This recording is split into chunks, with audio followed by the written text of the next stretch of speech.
Welcome back, it's Seth here. One of the most common questions I get asked is if $1 million is enough to retire on.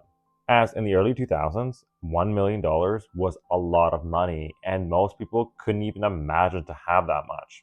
And in recent years, with inflation and the cost of living increasing drastically, this is really making people question if $1 million is still enough.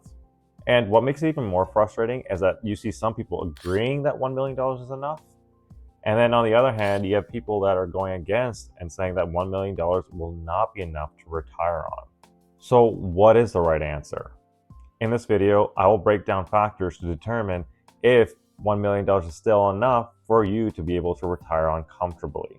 However, before I dive deeper into this video, please hit the like button down below, and if you haven't subscribed, please subscribe to help grow our channel. Now that you hit the like button, let's dive in. So to determine if $1 million is sufficient to retire on, the first factor that we have to look at is inflation. So for me personally, one of the best indicators for inflation has been McDonald's. Throughout high school and university, McDonald's has been my spot to get a nice, quick, cheap meal that gave me some sort of satisfaction. But now, I'll be honest, McDonald's doesn't feel that cheap anymore. From the chart, we're able to see that food prices have increased significantly over the past 10 years, especially if you're looking from 2014 to 2024. We literally see price of food increase from 67% to all the way up to 200% in the span of 10 years. So inflation will play a key role in determining the future dollar value that we need to retire. If you have $1 million today, that's amazing because that is worth $1 million. However, in 5, 10, 15 years, that $1 million will not be worth $1 million, as this is due to inflation. Inflation has varied in Canada in the past several years. We see that inflation increased to 5.63% in 1991 as the government implemented the goods and sales tax. And then inflation also went negative in 2009 due to the financial collapse that we saw in the US. And now, recently, we saw inflation go all the way up to 6.78% due to the pandemic. Even though there have been fluctuations over the years, Bank of Canada has a goal of keeping inflation between 1 to 3%. So keeping that in mind, even with the fluctuations in the inflation rate, we've seen inflation from 1995 to present day averaging around 2%. So if we use a 2% inflation rate, we can determine how much $1 million could be worth in the future. So if you're the age of 55 and you're planning to retire at 65, so you have 10 years from retirement, that $1 million today would only be worth $820,000 in 10 years. If you're 45 years of age, so 20 years from retirement, that $1 million will be worth $673,000. If you're 35, so 30 years from retirement, that $1 million will be worth $552,000. And if you're 25, that means you have 40 years from retirement, that $1 million will be worth $453,000. So now, seeing the impact of inflation, that same $1 million today will not have the same impact tomorrow, as it will be worth a lot less. So what this really means is that we just have to make some adjustments to combat this issue of inflation. So now that we understand inflation and how it impacts the money that we have today, this moves us to the second factor of determining how much do we actually need to retire.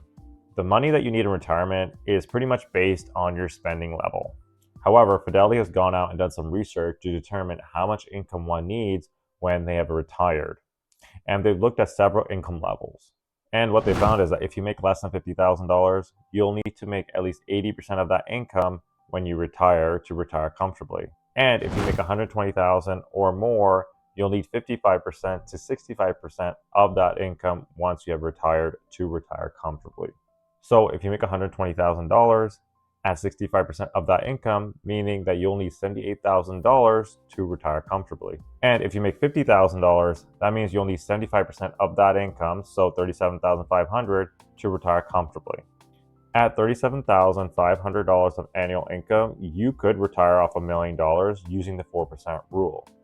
And the 4% rule is that you withdraw 4% of your investment every single year. And the assumption is that you're able to do this because your investments will grow at a higher rate. So let's say 8%. So as your investments are growing at a higher rate than what you're withdrawing, your investments should not run out.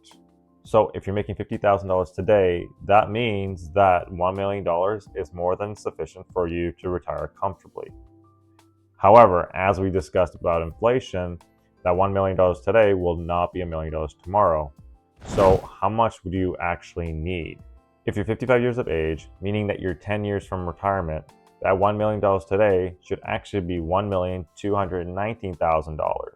If you're 45 years old today, that means you have 20 years from retirement. That $1 million should be $1,486,000.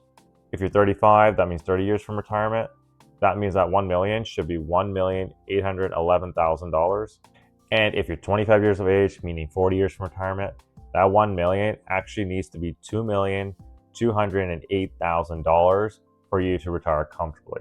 Before you panic and worry about where you're going to come up with $2 million, you need to understand with time that $2 million will not feel like $2 million. To give you some perspective, we do see household incomes increase as time goes on.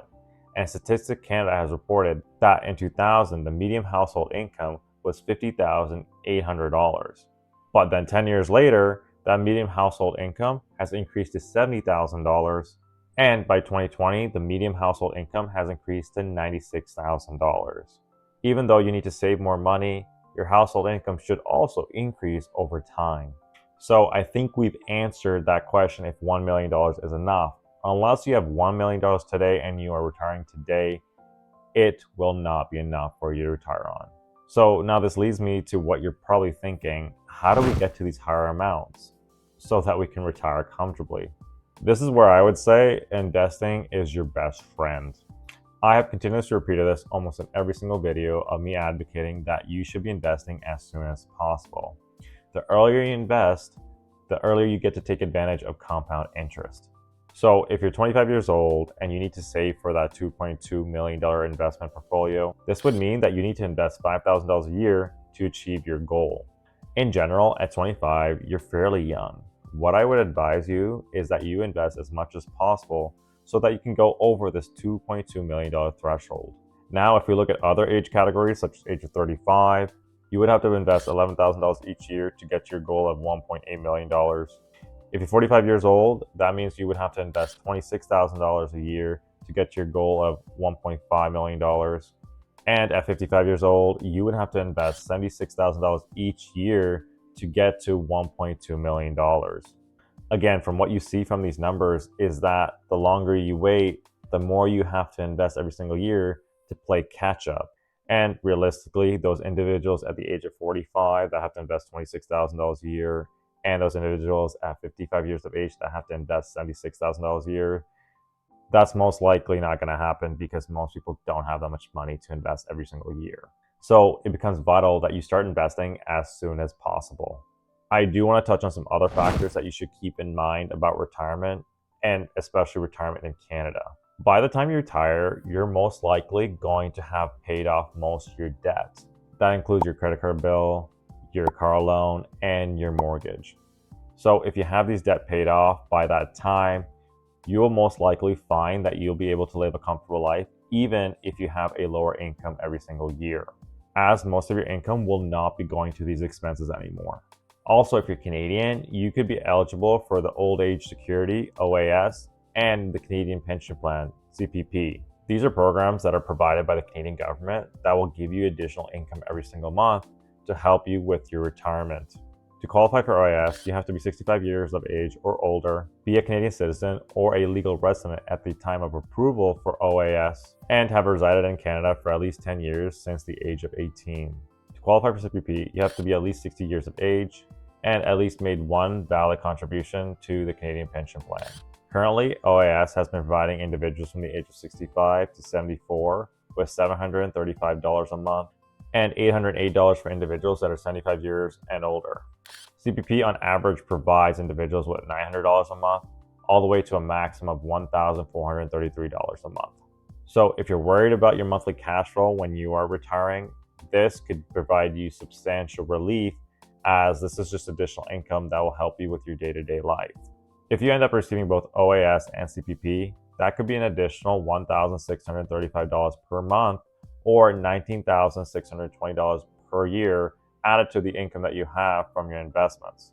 So don't stress about retirement just yet. There is some help that you can receive, but make sure that you start investing as soon as possible so that you're able to have a comfortable retirement. So if you guys enjoyed this video, please stay tuned for future videos. And until next time, remember to keep investing.